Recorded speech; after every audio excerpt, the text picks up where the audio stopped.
ভালুকা নামে অপরূপ প্রাকৃতিক সৌন্দর্যে ভরা ছোট্ট একটি গ্রাম ছিল। আর সেই গ্রামে বাস করত হলুদ, বেগুনি আর সবুজ নামে তিনটি ভাই। একদিন হলুদ সবাইকে বলতেছে, এভাবে আর কতদিন চলবে ভাই? বাবা যে সম্পত্তিগুলো রেখে গিয়েছিল সেগুলো তো বিক্রি করতে করতে সবই শেষ করে ফেলেছি। এখন আমাদের কিছু একটা করা লাগবে, তা না হলে তো আমাদের সকলকে না খেয়ে মরতে হবে। হ্যাঁ, হলুদ ঠিকই বলেছে। এভাবে চলতে থাকলে তো আমাদের না খেয়ে মরতে হবে। এখন কি করতে পারি আমরা সবাই? চল এভাবে বসে না থেকে আমরা বরং বাইরে বের হই। দেখিস, আমরা কোনো না কোনো কাজ ঠিকই পেয়ে যাব। হ্যাঁ চল, আমরা বরং তাই করি।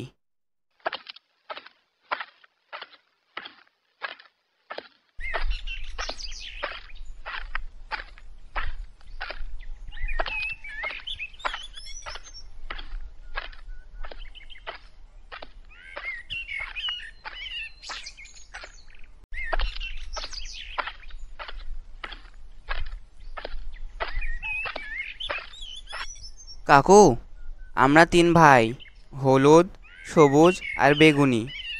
আমরা কাজ জোগাড় করার জন্য রাস্তায় বের হয়েছি। আমাদের একটা কাজের খুবই দরকার। আপনি দয়া করে আমাদের একটা কাজ জোগাড় করে দিন। যে কোনো ধরনের কাজ আমরা করতে পারবো। কাজটা একটা আসে, কিন্তু তোরা কি সেটা করতে পারবে? হ্যাঁ কাকু, আমরা অবশ্যই পারবো। আপনি আমাদেরকে একবার দিয়েই দেখুন না। ঠিক আছে, এত করে যেহেতু বলছিস, তাহলে শোন। ওই উত্তরপাড়া একটা জমিদার বাড়ি আছে না, ওর পাশের দিকে একটা পুরনো কবর আছে। সে কবর থেকে কাফনের কাপড়টা আমার কাছে আনবি।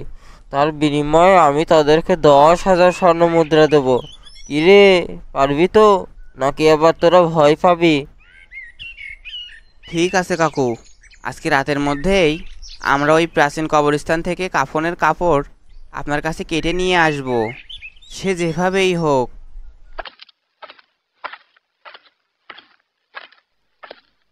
যথেষ্ট রাত হয়েছে, এখনই কবর খুঁড়তে যাওয়ার সময়।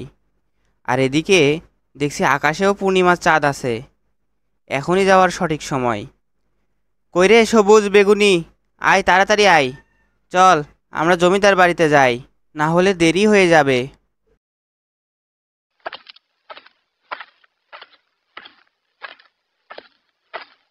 তারপর তারা হাঁটতে থাকে জমিদার বাড়ির উদ্দেশ্যে। ভাই, ওই বুড়ো তো আমার সুবিধার মনে হয়নি। কোনো খারাপ মতলব আছে ওর। আমরা বরং এখান থেকে ফিরে যাই, অন্য কোনো কাজ খুঁজে দেখি। আমরা অবশ্যই কোনো না কোনো ভালো কাজ পেয়ে যাব। তা যা বলেছিস ভাই, আমারও কিন্তু লোকটাকে সুবিধার মনে হয়নি। আমরা বরং এখান থেকে চলে যাই। কে কে এখানে? কে আমাদের ভয় দেখানোর চেষ্টা করছেন? দয়া করে সামনে আসুন। কিরে, তোরা আমার কবর খুঁড়তে এসেছিস? তোদের জানে ভালোই সাহস আছে তো দেখছি। আমার কথা মন দিয়ে শোন বোকা ভাইয়ের দল। এই বুড়ো যে তোদেরকে পাঠিয়েছে, ও একটা ভণ্ড। ও এটার মাধ্যমে অনেক খারাপ কাজ হাসিল করবে। আমি বরং তোদের একটা উপদেশ দিই, তোরা এখান থেকে চলে যা, আর কখনো আসবি না এখানে। আর মনে রাখিস, যাওয়ার সময় কখনোই পিছনে তাকাবি না, তাহলে কিন্তু তোদের বিপদ হতে পারে। তোরা চলে যা। দেখ, ভালো কোনো একটা কাজের ব্যবস্থা হয়ে যাবে তোদের। আর হ্যাঁ, কখনো লোভ করবি না, তাহলে কিন্তু বিপদ হতে পারে তোদের।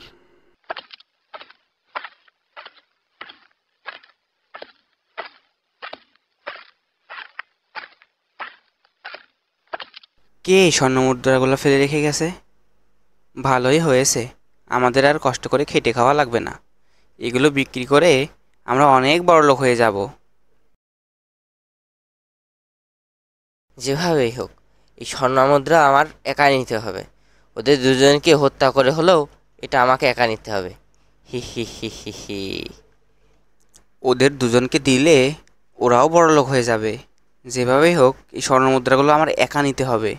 দরকার হয় ওদেরকে আমি মেরে ফেলবো, তাও আমি এগুলো একা নিব। এই স্বর্ণ মুদ্রাগুলো যদি আমি একা পাই, তাহলে তো আমি অনেক বড়লোক হয়ে যাব। কিন্তু ওরাও যদি পায় তাহলে ওরাও তো আমার সাথে বড়লোক হয়ে যাবে। না না না না, এটা করা যাবে না। ওদের দুজনকে রাস্তা থেকে সরিয়ে দিতে হলেও এটা আমার একাই নিতে হবে। যেহেতু এটা আমি আগে দেখেছি, তোরা এখান থেকে চলে যা। তোরা এগুলার ভাগ পাবি না, এটা শুধু আমার একার। বললেই হলো, এটা আমি আগে দেখেছি। না না, তোদের কেউ আগে দেখিসনি, আমি আগে দেখেছি। তোরা দুজন এখান থেকে বাঁচতে চাইলে চলে যা, এটা শুধু আমার, শুধুই আমার। কি এত বড় সাহস? দাঁড়া দেখছি তোদের।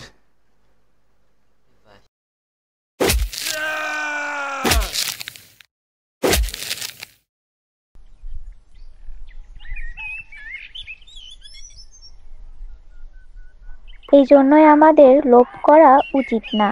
লোভ আমাদের জন্য ভালো কিছু বয়ে আনে না।